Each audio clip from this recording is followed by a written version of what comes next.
Jhagadia rape કેસની પીડિતાના ખબર અંતર પૂછવા ભરૂચના સાંસદ મનસુખભાઈ વસાવા વડોદરા આવ્યા હતા। ઝઘડિયા જીઆઈડીસીમાં જે દુષ્કર્મની ઘટનામાં બાળકીની સારવાર હાલમાં સયાજી હોસ્પિટલમાં ચાલી રહી છે, ત્યારે બાળકી અને તેના પરિવારને મળવા રાજકીય નેતાઓ એસએચજી હોસ્પિટલમાં આવી રહ્યા છે।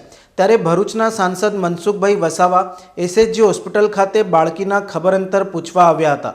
પરિવારજનો સાથે સાંસદે વાતચીત કરી હતી। તેઓએ જણાવ્યું હતું કે પીડિતાની હાલત હાલ સ્ટેબલ છે। આ ઘટના અંગે કોંગ્રેસ સહિતના વિપક્ષે રાજનીતિ ન કરવી જોઈએ। બળાત્કારીને ફાંસીની સજા આપવી જોઈએ। ગુજરાતમાં ઝારખંડ કરતાં વધુ સારી આરોગ્યની સુવિધાઓ છે। ઘટના અંગે અમે દુઃખી છીએ। સરકાર આ ઘટનાને લઈને ચિંતિત છે। સરકાર શક્ય તેટલી મદદ માટે તત્પર છે। આરોપીની માનસિકતા માફ કરી શકાય નહીં। જો આમાં તો આપણે ખ્યાલ જ હશે કે ગુજરાતમાં શિક્ષણની જે સારામાં સારી સુવિધા છે ને, મારે કોઈ રાજ્યની ટીકા નથી કરવી, પરંતુ સારામાં સારી સુવિધા છે। અધર સ્ટેટના લોકો અહીંયા રોજગાર ધંધા માટે આવે છે। આપણા ગુજરાતની અંદર મોટા મોટા જે ઉદ્યોગો આવ્યા છે, એમાં હજારો ને પણ લાખોની સંખ્યામાં અધર સ્ટેટના લોકોને આ રોજગારી મળે છે। અને તેમાં અંકલેશ્વર એક મિની જીઆઈડીસી છે, એશિયા ખંડના એક મોટી જીઆઈડીસી છે। એમાં પણ આખા અમે ભરૂચને એક મિની ઇન્ડિયા કહીએ છીએ। તો આ બધા જ લોકોને સારામાં સારી સુવિધા મળે, એના બાળકોને સારી સુવિધા મળે, એનો ખોરાક પણ એમને સારો મળે, એ રીતના સરકાર ચિંતા કરે છે।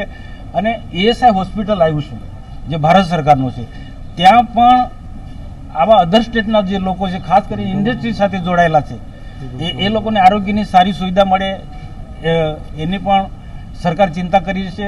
અને જ્યાં જ્યાં આવી વસ્તી જે છે અધર સ્ટેટના જે લોકો રહે છે, ત્યાં પણ એમને કેટલાક એમની વિસ્તારની ઉત્તર પ્રદેશ છે કે અધર સ્ટેટ બિહારના લોકોનો પણ એક સંગઠનો છે, એમના થકી પણ સારામાં સારી એ સ્કૂલો ચાલે છે। પણ સ્વાભાવિક છે કે આ બિલકુલ આ ગરીબ પરિવારના લોકો ઝારખંડના જે દહેજ વિસ્તારની અંદર છે, એ પણ આ જ પ્રકારની પરિસ્થિતિમાં છે। એટલે બીજું શું છે, કેટલીક વખત એ એમના વતનમાંથી જતા હોય તો વતનમાં કેટલાક બાળકોને મૂકી અને ક્યારેક કેટલાક આવે છે।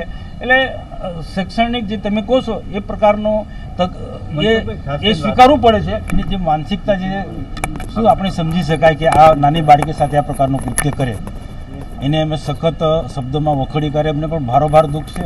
આજે ઘટના ઘટી ત્યારે અમે દિલ્હી હતા, પાર્લામેન્ટ ચાલતું હતું, અને તમામ અધિકારીઓ આને લાગતા ઓળખતા એસપી કલેક્ટરથી માંડી અને બધા જ લોકો સાથે અમે સતત એના વાર્તાલાપમાં હતા।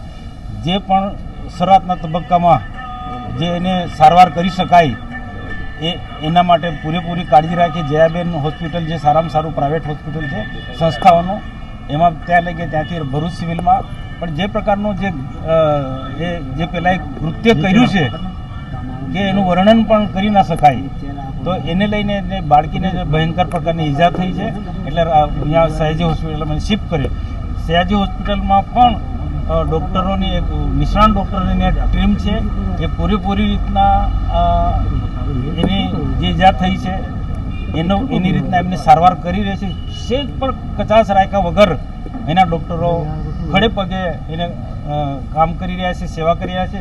અમે પણ ત્યાં જોઈને એના પરિવારજનોને પણ પૂછ્યું। હમણાં પણ ગુજરાતમાં ગરબા મોડી સુધી રમાય છે।